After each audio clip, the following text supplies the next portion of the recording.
हनुमान जयंती पर संपूर्ण भारतवासियों को हार्दिक शुभकामनाएं। आखिर ये हनुमान हैं कौन? हम हनुमान को समझ नहीं पा रहे हैं। आपको आज मैं हनुमान को समझाता हूं, उनकी शक्ति को समझाता हूं, उनके हृदय में धारण करने की प्रक्रिया को समझाता हूं। हनुमान को पाने के लिए कहीं भटकना नहीं पड़ता, क्योंकि वो वायु है। वो वायु जिसके द्वारा तुम्हारा जीवन चल रहा है, जिसको तुम प्राण वायु के नाम से जानते हो।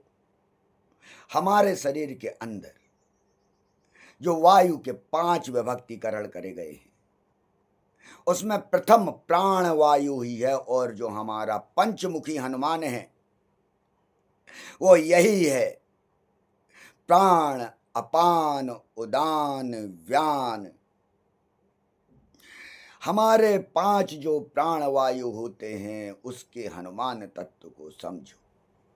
मैं आज तुम्हें उन सभी शक्तियों से अवगत कराना चाहता हूं जो यौगिक शक्ति हनुमान की वायु रूप में तुम्हारे भीतर मौजूद होती है, जिसके द्वारा ही हम अपनी सुषुम्ना नाड़ी को जागृत करते।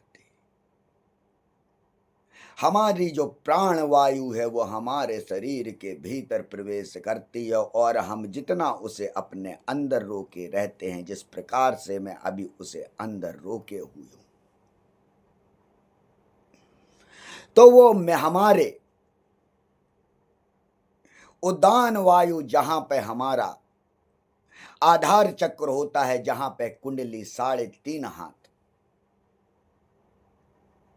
एक नाग की आकार में बैठी होती है, और ये पूरी क्रिया उसी को जगाने की होती है। जो तुम उसे बंदर के रूप में हनुमान को लेते हो, वो तुम्हें समझाने के लिए क्रियाएं समझाई गई हैं कि वायु की शक्ति समझो, जो राक्षसनी के मुख से जाती है और कान से निकल जाती है। जब हनुमान जी संजीवनी लेने जा रहे थे, तो वो वायु ही है जो मुख से घुसती है और कान से निकलती है। मैं आज तुम्हें उस हनुमान को समझाना चाहता हूं जिसने सूर्य को भी ग्रहण कर लिया था, सूर्य को मुख में ले लिया था। मस्तिष्क से सोचो तो क्या यह संभव है? क्या हनुमान जी का मुख से जाकर कान से निकलना या फिर सूर्य को अपने मुख में ले लेना ये वायु के कार्य हैं? सूर्य वो अग्नि तत्व है जो तुम्हारे शरीर में मौजूद है। यह पंच तत्वों को बताया गया है जिसके द्वारा तुम सब चीज प्राप्त कर सकते हो, लेकिन तुम्हें उसकी यौगिक क्रिया समझनी होगी। विवेकानंद जी से जब शिकागो में उन्होंने जब ये अपना व्याख्यान दिया और उनसे पूछा गया कि आपने कैसे इतनी सब किताबों को रख लिया, किस प्रकार से बोला, तब उन्होंने यही चीज को समझाया था, यौगिक पद्धति को समझाया था, जो आज मैं तुम्हें समझा रहा हूं कि हनुमान कौन है। आज हनुमान जयंती के शुभ अवसर पर तुम उसे जान जाओ और उसे अपने भीतर धारित कर लो। अब तुम्हें बाहर जाने की आवश्यकता नहीं। जो हमारी प्राण वायु होती है, हम उसे कुंभक के रूप में एक एकत्रित कर लेते हैं, तो वो एक दबाव देती है हमारे उस आधार चक्र में, जहां पे हमारी सभी ऊर्जाएं पहले से ही निहित हैं। जो मैं कहता हूं सबकॉन्शियस माइंड में, सर्वचेतन मन में ब्रह्मांड रहता है, तो उसका हम प्रेशर जब आधार चक्र में देते हैं तो कुंडली में वो दबाव पड़ता है, और हमारी जो सुषुम्ना नाड़ी होती है, जिसके जागृत करके जागृत हम करना चाहते हैं, उसका जागरीकरण होता है। हमारी जो वायु प्राण वायु है वो अनेकों जगह कार्य कर रही होती है। हमारे आंखों का पलक का झपकना, हमें भूख लगना, अनेक क्रियाएं जो हमारे शरीर में हो रही होती हैं, वो सब उस वायु के कारण हो रही होती हैं, उस हनुमान के कारण हो रही होती हैं।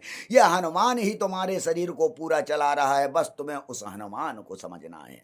तुम सब कुछ वो प्राप्त कर सकते हो, बस तुम्हें वो अपान वायु जो नीचे जा रही है, जिसके कारण तुम वीर को स्खलित करना चाहते हो, जिसके कारण तुम्हारी उस अपान वायु के दबाव के कारण तुम्हारे मस्तिष्क में वो क्रियाएं उत्पन्न होती हैं जो तुम भोग की तरफ भागते हो।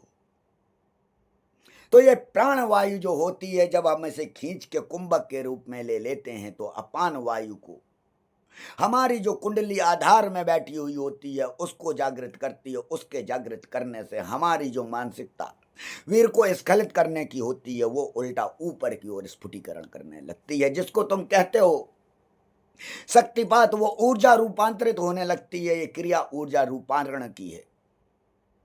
तुम स्वयं शक्तिशाली हो सब चीज करने में। मनुष्य को ईश्वर ने उतना शक्तिशाली बनाया है।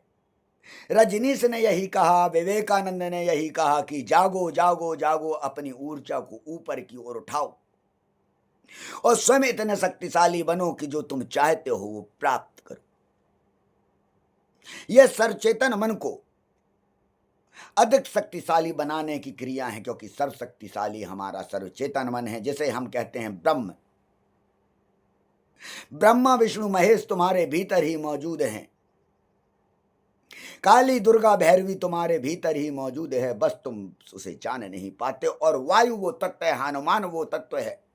आज हनुमान जयंती पे तुम जागृत हो जाओ और कुंभक को लगा लो, अपनी सांस को रोक लो, ताकि तुम्हारी नीचे बैठी जो कुंडलिनी है, वो जो सोई हुई है, जन्म से मरण तक सोई रहती है, कभी जागृत नहीं हो पाती है, उसको जगाने की कोशिश करो। मैं लगातार अगर ऐसे बोलता जा रहा हूं तो कुंभक के रूप में वो सांस रुकी हुई है, जो उस कुंडली में प्रेशर डालती है, एक दबाव डालती है, जिसके कारण तुम्हारी जो सुषुम्ना नाड़ी है, इंगला पिंगला अभी तक कर रही थी कार्य, तुम्हें सुषुम्ना का उपयोग करना पड़ेगा।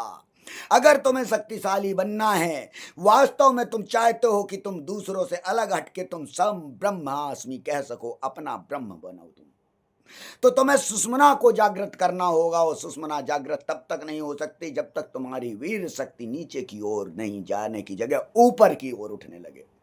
यह सभी योगिक क्रियाएं हैं जो मैं समाधि में तुम्हें पहुंचाकर तुम नहीं कर सकते, तो मैं तुम्हारे अंदर करवा देता हूं वो स्फुटीकरण, वो चेतना की जागृति, ताकि तुम्हारी सुषुम्ना जागृत हो। सुषुम्ना जागृत होने से तुम्हारा जो शुभ ये कार्य है, तुम्हारा मस्तिष्क का चेतन चेतन सर्वचेतन मन का सर्वचेतन मन तुम्हारा विराट की ओर जाने लगे। और तुम जब समाधि ध्यान की ओर जाओ तो तुम वो अलौकिक चीज प्राप्त कर सको जो संभव है जानना।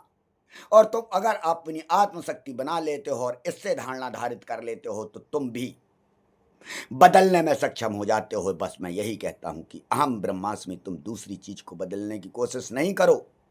तुम कर्म करो, लेकिन तुम्हें पूरा अधिकार है तुम्हें स्वयं के भीतर की जिंदगी को बदलने का। तुम सोचते हो कि तुम्हारी उम्र उस पर धारित है, तुम्हारे खान पे, तुम्हारे पान पे, तुम्हारे नियम पे, तुम्हारे भोग पे। वास्तव में तुम्हारे भोग पे है, लेकिन सबसे मुख्य है तुम्हारी ये सांस, ये वायु। इसके द्वारा तुम्हारी उम्र बढ़ रही है, इसके द्वारा तुम समीप पहुंच रहे मृत्यु को। तुम्हें इसे रोकना सीखना होगा, तुम्हें कुंभक को बनाना होगा। जितना तुम कुंभक बना पाओगे, तुम ध्यान रखो, तुम उतना हनुमान को ग्रहण कर पाओगे। वो इस प्रकार से राम को, सीता को हृदय में हनुमान ने धारित किया था। तुम्हें भी हनुमान को धारित करना है हृदय में, और उस वायु को नीचे की ओर दबाना है कुंभक के रूप में, ताकि तुम्हारी सुषुम्ना जागृत होगी और तुम स्वयं शक्तिशाली बनोगे।